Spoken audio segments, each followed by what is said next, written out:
Менің атым, аяулым, сырт көзге менің өмірім үлгі боларлықтай еді. Сүйген күйеуім бар, өш шаңырағым бар.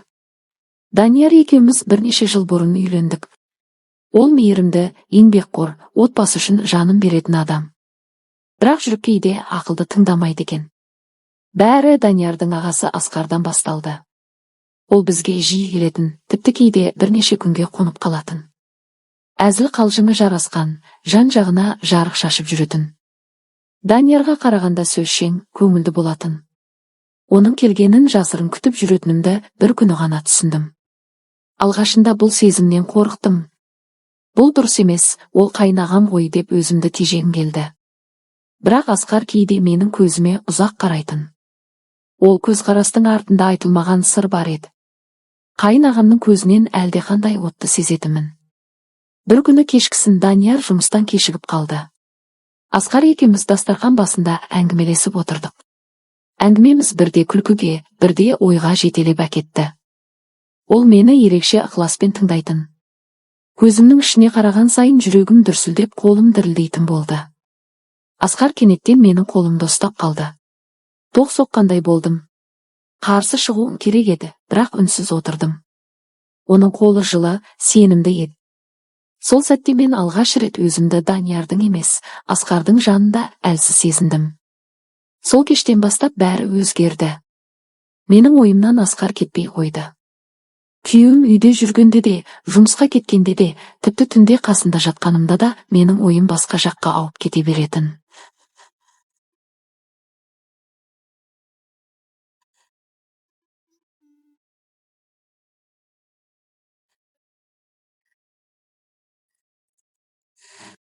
Өз-өзіммен арпалысып, жүрегім екіге бөлінгендей едім. Бұл күнә, бұл опасыздық. Бірақ неге мен соны қалап отырмын? Деген ой маза бермеді. Ал Асқар болса, әр кездескен сайын көзқарасымен бәрін айта беретін. Оның көзіндегі шақыруды мен түсінетінмін. Бірақ арамыздағы тыйым бізді үнсіз тежеп тұрды. Бір күні үйде екеуміз ғана қалдық.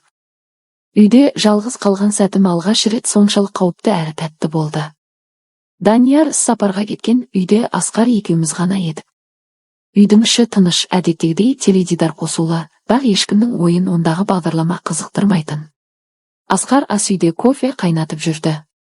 Оның әр қимылы маған тым жақын, тым ыстық сезілді. Мен өзімді сабырға шақырғым келді, бірақ жүрегім дүрсілдеп, денем қыза берді. Шаршаған шығарсың, деді ол маған қарап. Иә, дедім жай ғана, көзімді тайдырып. Ол қолындағы кесе менің алдыма қойды да қасымдағы орындыққа жайғасты. Үнсіздік орнады. Сол үнсіздіктен екеуміздің жүрек соғуымыз ғана естілетіндей болды. Асқар кенет еңкейіп бетіме жақындады. Жүрегім жарылып кетердей болды. Тоқта деп айқайлағым келді, бірақ тілім байланып қалғандай үн шықпады.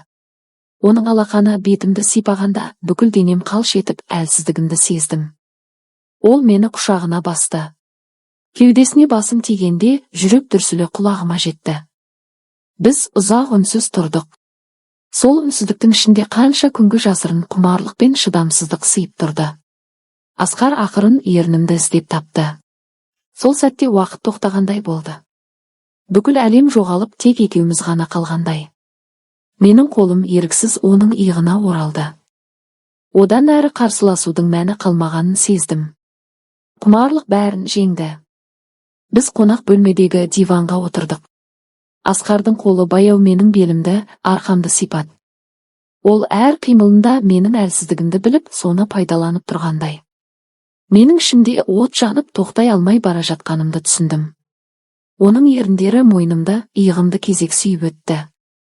Денемнің әр нүктесін оятып жатқанда еді. Сол сәтте мен өзімді бұрын соңды сезбеген бір әлемге енгендей болдым. Ал менің ойымның түкпірінде бір ғана ой қалып қойды, енді қайтып жол жоқ. Асқардың құшағында еріп бара жатқанымды сездім. Бұрынғы барлық ойым, уайымым, тыйымым бәрі жоғалғандай. Тек жүрегімнің дүрсілімен денемнің қызуын ғана сезіп тұрдым. Ол мені баяу көтеріп диванға жатқызды. Көзіме тіке қарады. Сол қараста сұрақта, жауапта бар еді. Қалайда тоқтамаймыз ғой деген үнсіз келісім. Мен еріксіз басымды изедім. Асқар қолымен шашымды сипап, мойнымды сүйіп өтті. Оның әр қимылы ішімдегі құмарлықты оятып, жанымды билеп алды. Өзімді алғаш рет әйел ретінде нағыз қалаулы сезіндім. Ол менің үстімнен жеңіл итеріп, мені толықтай өзіне берілетіндей етті. Қолдары белімнен сырғып өтіп, жанымды дірілдетті. Оның ыстығы мені өртеп бара жатты. Мен көзімді жұмдым. Тек денемдегі әр толқынды сезінгім келді. Оның еріндері менің иығымнан төмен сырғып, жүрегім дүрсілін баса алмай қойды. Сол сәтте уақыт жоғалды. Бізге ешкімнің дауысы, ешбір ережесі әсер етпеді. Тек құмарлық пен тыйым салынған рахат қана қалды. Асқардың құшағында мен өзімді бөтен әлемге кіргендей сезіндім. Бұл әлемде тек екеуміз едік, ешқандай заңда, уәдеде жоқ еді. Бір сәтке мен ұмытып кеттім, менің күйеуім бар екенін, бұл сатқындық екенін. Тек тәнім мен жаным Асқардың құшағында бақыт тауып жатты. Көзімді ашқанымда Асқар мені құшақтап жатыр екен. Оның тынысы терең, қолы әлі де белімде. Мен сол сәтте бақыт пен қорқынышты қатар сездім. Енді қайда қашамын? Бұл құпия қанша уақытқа созылады? Деген ой маза бермеді. Күндер өтіп жатты. Бірақ сол бір түннен кейін өмірім өзгеріп кеткенін іштей сездім. Даниярдың қасында жүрсем де, ойым басқа жаққа ауып кететін. Асқардың жанарындағы от, құшағының жылуы мені үнемі соңынан тартып тұратын. Әр кездескен сайын Асқар екеуміз үнсіздікпен бәрін түсінетінбіз. Бірақ бұл құпия ұзаққа созылмайтынын екеуміз де білдік. Құмарлықтың дәмін татып қойғаннан кейін тоқтау мүмкін болмай қалды. Бір күні Данияр үйге көңілсіз оралды. Ас үстінде маған ұзақ қарады да: "Соңғы кездері сен өзгеріп кеттің, бір түрлісің" деді. Сол сәтте жүрегім зырқ ете қалды. Оның күдікке толы көзқарасы мені тіліп өткендей болды. Жүрегімде қорқыныш пен ұят араласып көзіме жас үйірілді. "Жоқ, шаршаған шығармын" деп сыбырладым. Бірақ даусым дірілдеп шықты.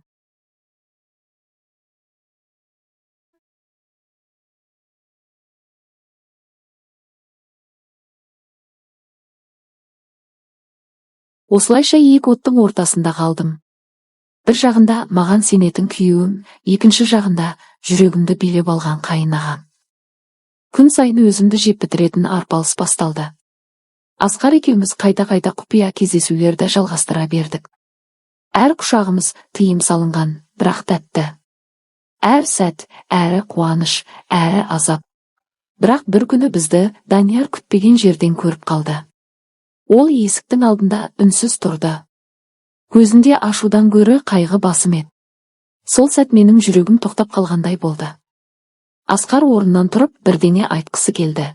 Бірақ Данияр қолын көтеріп тоқтатты. Оның көзқарасында "Сендер екеуің де мені сатып кеттіңдер" деген үнсіз жан айқай бар еді. Мен орнымнан тұрып, жылап жібердім. Қолымды созып кешірім сұрағым келді, бірақ тілім байланып қалғандай болды. Сол сәтте бәрі бітті. Біздің құмарлығымыз бақыт сыйлағанымен, ол бүкіл өмірімізді қиратып тынды. Сенімді, махаббатты, отбасыны. Мен сол күні түсіндім, бір сәттік құмарлықтың құны бүтін тағдыр.